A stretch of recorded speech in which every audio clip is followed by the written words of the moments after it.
Hello again. It is Wednesday night, and I'm coming to you from our patio at the Polynesian.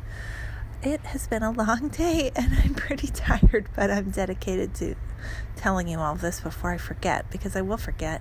So we decided to go to Magic Kingdom today. It was Mickey Mouse's birthday, and my friend and travel agent for my business, Sierra Dizer, was going to be at Magic Kingdom today with her family, and so we decided to change our plans and go. And we were planning to go Thursday. The nice thing about there being no fast passes now is that you can do that. And it was remarkably easy to change our park passes. So I have an annual pass, and I'm able to make multiple park pass reservations. So I could just go in and make a new one and then delete my one for Thursday. But my daughter, I had to buy a one-day park ticket for her, and I was not sure how that would go. But this morning I was able to go into the app and click on her ticket under my passes and tickets, and then there was a place where you could modify it, and I was able to change her ticket to not only a different day, but I was able to then make a new park pass reservation. So I had to first change her ticket to a different day, and then I had to go and use her ticket to make the park pass reservation. And I did that all this morning at like 7 a.m. So if you need to make last minute changes to your tickets or park passes at this point in time, it is very easy to do so. So that was a pleasant surprise. We went over to Magic Kingdom from Wilderness Lodge on the boat. But before we did that, I called the front desk and asked if they were still transferring luggage. And they said, "Where are you going?" And I said, "To the Poly." They said, "Yes, we can do that." But I guess they are not transferring luggage to certain resorts. So I would say if your plans hinge on getting your luggage moved, call ahead and really make a solid plan for that. I was just hopeful that it was going to work out, and it did. So, with COVID and restrictions, there are some things that are operating and other things that aren't. So I'd just say to avoid surprises, be prepared for that. So we were able to take the boat over to Magic Kingdom, and it was a quick and lovely ride. We sat outside the whole way. It was a little chilly in the morning, but overall really nice ride. And Magic Kingdom was so fun today. I didn't know how much I needed it until I went. And really, this pandemic has added just an undercurrent of stress to all of our lives, and it has become so pervasive that you don't even notice it anymore. But I did notice it today when I was able to let go of it and really relax. I felt very safe at Magic Kingdom. We went on lots and lots of rides, and it was so much fun. I really needed it. So one of the questions that was asked in the Facebook group, and I'm sorry, I don't have my cheat sheet here to say your name of who asked that, but is rope drop necessary? So that's referring to arriving at the parks before the parks open and being some of the first people into the parks. So Magic Kingdom opened at 9 today, and I had heard on another podcast, it was WDW Prep to Go with Shannon Albert. I had heard that they opened the park 30 minutes early where you can come onto Main Street. So we arrived about, 15 minutes before 9, and everyone was allowed right in. We did have to take our temperature checked. We got off the ferry or the shuttle boat, and that was the first thing that they did. It moved very quickly. I was impressed. It took about 3 seconds per person, and that was wonderful. And they had an improved bag check / security screening. So there wasn't a bag check, and instead everyone went through it looked like an x-ray machine, but it was some high-tech device, and you could take your phone through it. There was something that if you had like an umbrella or something, you had to hold it out in front of you. People were, sharing instructions as we went through, but we were able to just walk right through it. So if this is any indication, the days of bag check may be over. And that would make my experience at the Disney parks so much better, because I really hate bag check. And I purposely go to the parks without a bag, and I just take my cell phone on a lanyard because I hate bag check. So anyway, no bag check today. And then scanning the Magic Bands was a bit different, where you did not have to scan your fingerprint. So all of these were encouraging things as far as going to the parks during this time, and that I hope stick around. I mean, I don't see the fingerprint thing sticking around. That's obviously just a safety issue. They don't want a high touch traffic there.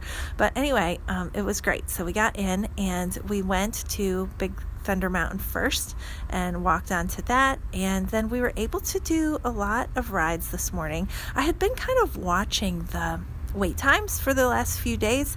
I really suggest doing that, because the wait times the patterns are not the same as during times of Fast Pass. So, for example, the wait to get on the carousel was long, all day long for the most part. After 10 a.m., it was 20 to 40 minutes long to ride the carousel. And I believe that's because they're distancing on the carousel. Like, every party gets their own row, and it's just not, the capacity has gone way down. Other attractions like Peter Pan, we went on at about 1:30 p.m. today. And during Fast Pass times, the wait would be at least 45 minutes, probably longer. And it was sub 20 minutes. We walked onto it. It was wonderful. So I would just suggest studying the app if you're going in the next, during COVID times, which I predict is going to be the next 6 months, until things get more back to normal with fast passes and what have you here.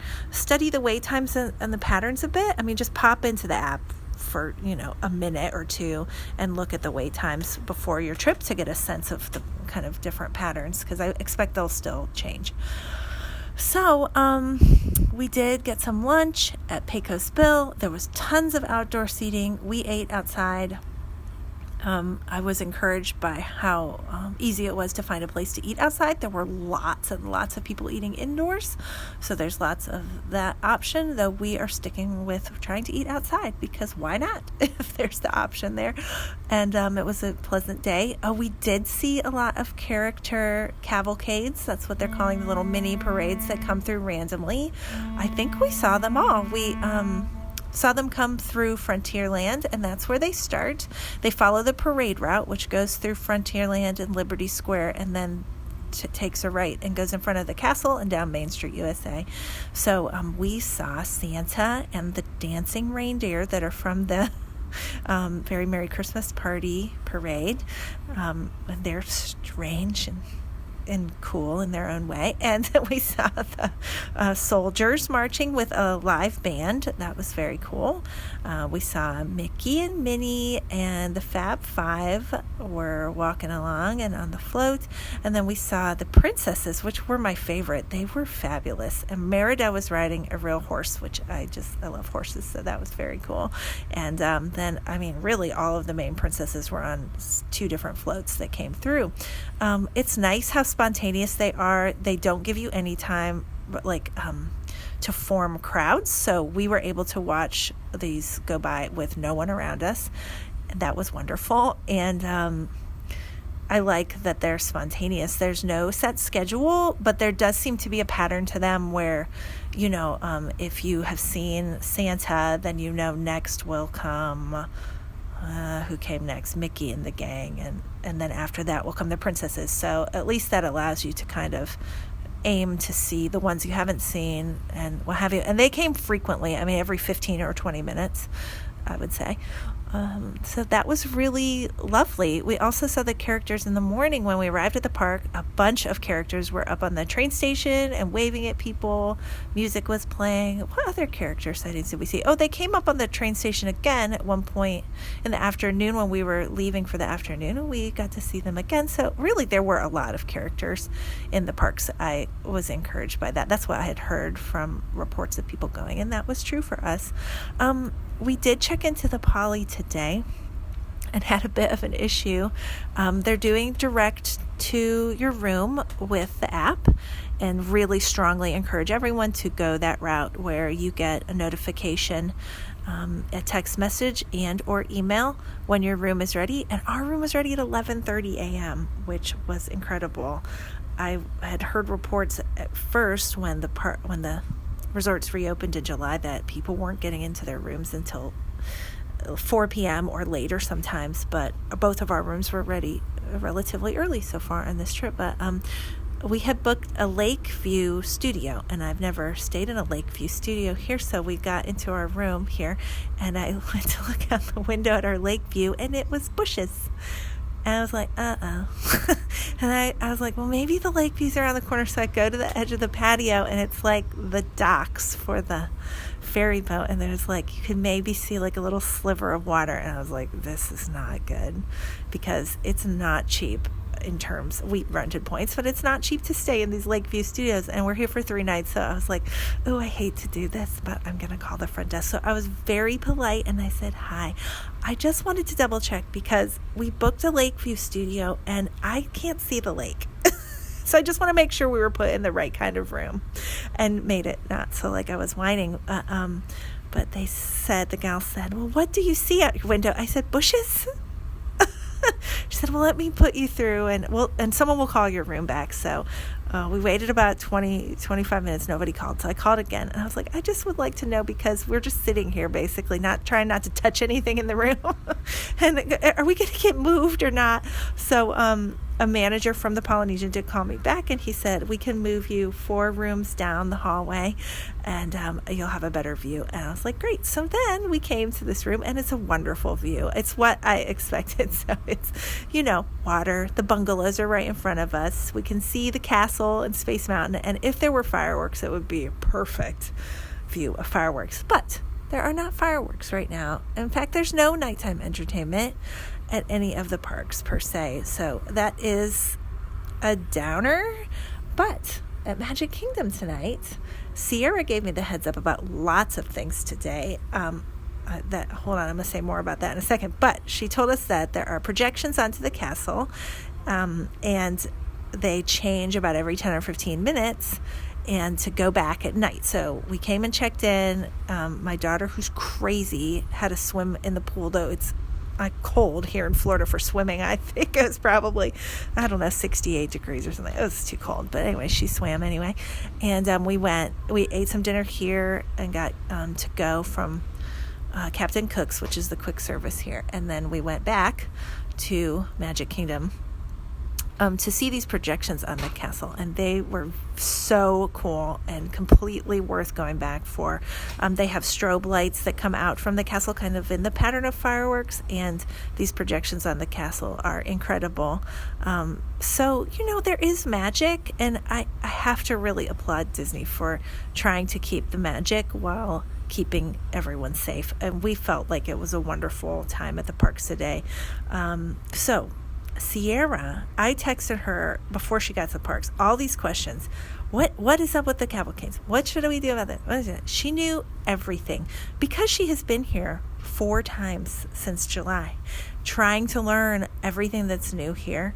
And I will just say, and this is the honest truth, she knows every answer to a question that you have about coming to the parks during this pandemic. If you're going to book a trip, I suggest booking with her, because she can guide you every step of the way, like she so graciously did with me, even though I, rented DVC points for my trip. But anyway, she's wonderful and can answer other questions. So she also told us that they were able to get in line for Seven Dwarfs Mine Train right at the end of the night. And so we did that as well. And as long as you are in line for an attraction before the park officially closes, then you're able to stay in the line and ride and then make your way out. So though Magic Kingdom closed officially at 8, we were in line at like 5 till 8, and it was a very fast line. It was 20 minutes to ride Seven Dwarfs Mine Train, and the mood in the line was so I don't know what, slap happy, or everyone was just tired or just happy to be there. Everyone was clapping in time to the music and singing and cheering, and my daughter and I were just laughing. It was so much fun. Really glad we went back for that. And by the time we were done riding and we made our way out to the castle, it was 8:30. There were so many people still in the parks, just getting pictures taken, looking at the castle projections. So despite the park closing earlier, you can stay afterwards, particularly, if you're in a queue, and soak up some more of the atmosphere there. And people were in line to get coffee at Starbucks, and there were long lines to get into the gift shops tonight and to get into the confectionery. Particularly, I took some video of it because I couldn't believe. So, yes, lots of activity there. So I hope that helps anyone planning a trip to Magic Kingdom anytime soon. And we're going to be at the Polynesian for a few more nights. So more on that tomorrow. Thank you.